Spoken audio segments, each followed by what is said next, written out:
BFM Business. Midi, l'heure H. Avec Karine Vergnol. Il est 12h42, nous sommes ensemble jusqu'à 13h. Alors, vous vous en souvenez peut-être, jeudi, le GIEC a dévoilé son rapport sur le changement climatique, la dégradation des sols, etc. etc. Et on a relevé, pour le GIEC, des solutions existent du côté du système alimentaire, bien sûr, et des habitudes de consommation, au-delà des questions agricoles. Actuellement, relevé le rapport, 25 à 30% de la production totale de nourriture est gaspillée dans le monde, alors que 820 millions de personnes souffrent de la faim. Un sujet dont se sont déjà emparées de nombreuses start-up, notamment en France, un sujet qui n'est pas nouveau. Baptiste Corval, bonjour. Bonjour. Vous êtes le cofondateur et directeur associé de Phoenix, où vous proclamez numéro 1 de la revalorisation des déchets alimentaires en France. Je parlais là de 25 à 30%, on va jusqu'à un tiers de la production totale en nourriture dans le monde qui est gaspillée. Est-ce que vous pouvez nous rappeler l'état des lieux du gaspillage alimentaire en France ?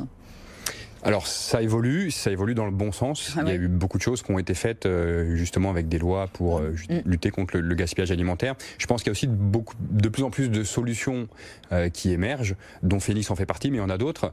Et ça, je pense que c'est important parce qu'au-delà de faire des constats, après, il faut mettre des choses en place et des actions concrètes. Et je pense que de mettre à disposition des outils ou des solutions comme Phoenix dans les mains d'entreprises, c'est intéressant et ça fait partie justement d'une méthode pour arriver à régler ce problème-là. Alors si on regarde les chiffres, 10 millions de tonnes de nourriture, c'est ce qui termine chaque année à la poubelle en France, faute d'avoir été consommé. Ce sont les chiffres de l'ADEME, 655 kilos par habitant. Et tout ça a un coût. Le coût de ces pertes se chiffre à 16 milliards d'euros par an. Alors vous le dites, ces chiffres évoluent, mais ça nous donne quand même un petit peu un ordre de grandeur. Vous, Phoenix, vous étiez un petit peu parmi les pionniers à vous intéresser à ce sujet. Vous le dites, aujourd'hui, beaucoup de solutions existent, beaucoup de start-up se sont créées. Les entreprises se sont emparées du sujet, les pouvoirs publics aussi. Vous avez été confondé en 2014. C'est quoi l'idée de départ de Phoenix ? Alors l'idée de départ, c'était de lutter contre le gaspillage, toujours un peu sous toutes ses formes, mais dans un premier temps, on s'est adressé à un sujet qui était le don aux associations, c'est-à-dire comment faire en sorte que dans les entreprises ou dans les grands magasins, tout ce qui peut être donné à des associations, tout ce qui est encore consommable ou utilisable, soit en définitive donné à des associations et pas jeté dans des poubelles et dans des bennes qui coûtent assez cher. Donc voilà un petit peu l'idée de base. Après, on a décidé d'attaquer le sujet de façon assez globale. Aujourd'hui, on a mis en place plusieurs types de solutions. Donc, on a parlé du don, mais un peu en amont, c'était permettre à des commerçants en fait de revendre finalement des produits qui sont proches de la date de péremption à des consommateurs à des prix réduits. Donc, des consommateurs qui ont envie de consommer responsable et de faire une bonne affaire d'une certaine manière. Donc, avec une application qu'on a sortie en début d'année, qui est un service qui est tout récent chez nous. Donc, une application que vous trouvez sur l'App Store qui s'appelle Phoenix. Donc, comment ça marche là ? C'est-à-dire que vous êtes en lien avec des commerçants. On est toujours sur de l'alimentaire. On ne parle que d'alimentaire. On ne parle que d'alimentaire. Pour l'instant. Je parlais que d'alimentaire. Ouais, voilà, parce qu'on va voir que les choses évoluent. En plus, et c'est l'idée de la loi justement sur l'économie circulaire, c'est que ça touche aussi d'autres secteurs, parce que justement sur l'alimentaire, quand même, les choses vont un petit peu mieux. Mais donc l'application, vous êtes en lien avec des commerçants, des boulangeries, des charcuteries, des supérettes, que sais-je. On a une appli et le commerçant nous informe que là, il va être obligé de retirer des rayons un certain nombre de choses. Exactement. Et il nous fait des paniers, c'est ça ? Exactement. Il fait des paniers où il met en avant directement des produits sur l'application. Voilà. Et donc on peut aller les chercher, évidemment. Vous pouvez aller les chercher, exactement, vous payez en ligne. Tout a été en fait simplifié parce que voilà, nous on met en place des solutions qui doivent être simples parce que forcément plus c'est compliqué, moins c'est appliqué. Donc du coup les solutions qu'on propose, elles sont très simples, elles sont clés en main. Ça veut dire que même le commerçant, on va dans le magasin, on le rencontre, on l'aide un petit peu à faire ses paniers pour pas créer de déçus et de vraiment faire en sorte que tous ces paniers puissent partir. Vous sauvez 15 tonnes d'aliments par jour ? Je pense qu'il y a plus 50 tonnes en fait. 50 tonnes, voilà, 30 millions de repas ont été sauvés et redistribués par les associations. Là, depuis le début, on est à 60 millions. Ça va très vite. Quel est votre business model aujourd'hui ? Alors, notre business model, c'est pareil, il s'inscrit dans la simplicité, c'est faire en sorte de prendre une commission sur ce qu'on rapporte. En fait, donc si on rapporte aux commerçants 5 euros, on lui en prend 1 euro, ça c'est pour l'application mobile, et sinon pour tout le reste, donc sur la partie dons, etc., c'est s'il fait des économies ou si jamais il a de la déduction fiscale, on en prend une partie. En fait, à chaque fois qu'il y a un gain, on prend une commission. C'est une commission au succès. Ça nous permet nous de nous impliquer avec notre client et de dire on est vraiment associé et on associe notre modèle économique à la performance de ce qu'on met en place chez vous. Ça, c'est intéressant parce que finalement, ils pourraient ne pas avoir besoin de vous pour donner aux associations. Les associations, on a beaucoup qui existent depuis longtemps. On se dit, ils n'ont pas découvert avec vous qu'ils pouvaient donner au Resto du Cœur. On n'a pas inventé le don, exactement. Voilà. Mais après, c'est une question de performance. Ça veut dire qu'il y a des magasins qui sont très bons tout seuls et dans ces cas-là, on n'a rien à leur apporter sur la partie don. Après, il y a toujours des sujets sur lesquels on peut travailler, donc, sur la réduction des déchets au sens large. Mais bien sûr qu'on n'a pas inventé le don et que ces magasins peuvent se débrouiller tout seuls. Mais après, il y en a certains qui se débrouillent tout seuls, mais qui sont moins bons que ce que nous, on pourrait apporter. Justement, grâce à notre connaissance, grâce aux personnes qui sont avec nous aujourd'hui, parce qu'on est quand même 150 collaborateurs chez Phoenix. Donc si c'était si facile, on serait beaucoup moins, mais c'est pas le cas. Donc qu'est-ce que vous leur apportez finalement? Une performance écologique et économique? Exactement.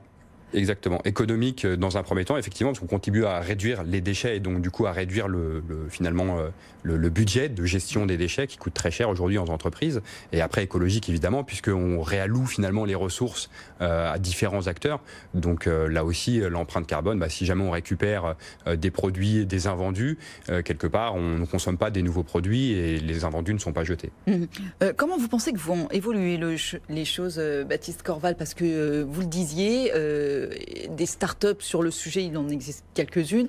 Rien qu'en France, on en a, je sais pas, une dizaine, une douzaine qui fonctionnent un peu différemment. Certaines, par exemple, Too Good To Go, c'est à peu près la même application que vous, mais voilà, c'est avec d'autres partenaires et je pense qu'il y a un petit peu de place pour tout le monde. Après, il va y avoir sûrement une petite consolidation, mais du coup, quelle est l'étape d'après selon vous? Vous le disiez aussi, les mentalités ont évolué aujourd'hui, les magasins, les entreprises ont pris les choses en main. Comment ça peut évoluer aujourd'hui? Sur quoi encore on peut améliorer les choses? Moi, je pense qu'il y a énormément de sujets. Déjà, on n'est pas arrivé au bout de la lutte contre le gaspillage alimentaire. Je pense que vous avez vu les chiffres, 16 milliards par rapport à même la performance que Phoenix a, c'est quand même une goutte d'eau. Donc je pense qu'il y a vraiment un souci d'encore plus propager ce message et que les entreprises se saisissent plus de solutions comme Phoenix, en tout cas. Vous travaillez avec les restaurateurs ? On travaille un petit peu avec la restauration. C'est pas forcément notre cœur de cible aujourd'hui, mais enfin voilà, il y a effectivement des secteurs d'activité. Là, on s'attaque à toute la partie industrielle. Alors pas sur le gaspillage alimentaire, mais tout ce qui est réduction des déchets, création de nouvelles filières de valorisation. C'est un terme un peu technique, mais en gros, c'est des écoulements pour éviter la destruction ou l'enfouissement de certains types de déchets. Mais je pense que vraiment, ce qui est important, c'est d'avoir une approche globale. Comme vous parliez tout à l'heure de consolidation, je pense qu'effectivement, nous, la force qu'on a chez Phoenix, c'est qu'on adresse à la fois de la vente aux consommateurs à prix cassé sur des invendus, on va adresser aussi le don aux associations, et puis on va adresser après tout ce qui est les autres filières un peu exotiques, mais par exemple tout ce qui peut plus être consommé par les hommes peuvent être consommés par des animaux, donc c'est pareil, pourquoi ne pas déplacer finalement ces ressources à des éleveurs, des parcs zoologiques pour qu'ils puissent nourrir leurs animaux avec. Là aussi, ça leur évite d'acheter des matières premières alors qu'elles sont disponibles. Effectivement, c'est tout, parce qu'il y a finalement la partie émergée de l'iceberg, ce qu'on voit, ce qu'on sait, ce que vous nous disiez tout à l'heure, on peut acheter à prix cassé, etc. Et puis il y a toutes les filières, effectivement, sur lesquelles ça peut se répercuter. Vous nous parliez de l'alimentation pour animaux, mais ce que vous disiez aussi, la filière agroalimentaire en amont, qui peut faire mieux aussi de son côté. Exactement, je pense que tous les secteurs doivent se saisir de ce sujet. Il y a du gaspillage partout. Franchement, je pense que dans n'importe quelle entreprise, même ici à BFM, je suppose qu'il y a du gaspillage quelque part. Et si jamais vous le faites pas tout seul, ça vaut le coup en tout cas de travailler avec des entreprises comme Phoenix, parce qu'il y a forcément quelque chose à faire. Et c'est du concret, hein, c'est vraiment ça qu'on promeut. Nous, c'est des solutions qui sont concrètes. Du coup, Phoenix est rentable. Aujourd'hui, vous avez encore levé à l'automne dernier 15 millions d'euros. Est-ce qu'aujourd'hui, c'est une affaire rentable? Alors, c'est plus rentable puisque le concept de la levée de fonds, c'est qu'on investit, c'est-à-dire qu'on dépense plus d'argent qu'on en gagne pour justement développer telle ou telle nouvelle activité. Là, on parle beaucoup de l'application mobile, c'est un gros sujet en tout cas chez Phoenix.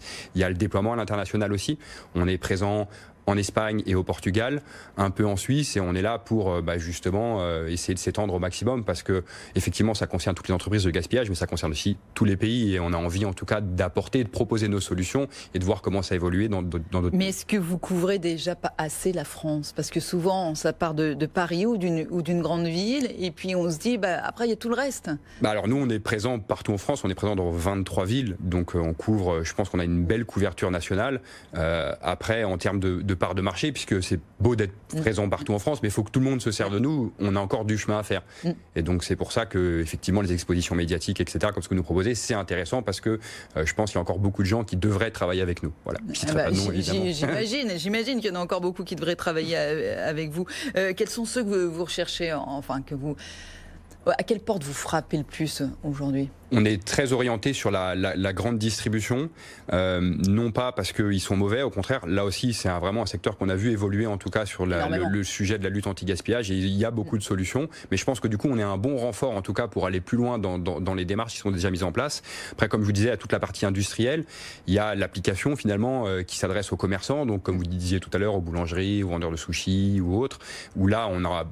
Enfin, c'est créé en janvier, donc on fait notre chemin, mais c'est au tout début, on a encore beaucoup de choses à faire, et ça fait partie des gros sujets pour nous, quoi. Voilà, ça s'appelle Phoenix. Et l'appli, du coup, elle s'appelle Phoenix. Elle s'appelle Phoenix aussi, voilà, on reste simple. On reste simple. Baptiste Corval, merci beaucoup à vous, cofondateur et directeur associé de Phoenix. On rappelle le gaspillage alimentaire, gros enjeu aujourd'hui, à votre échelle particulière, à l'échelle industrielle et à l'échelle nationale, bien sûr. Merci beaucoup d'avoir été avec nous.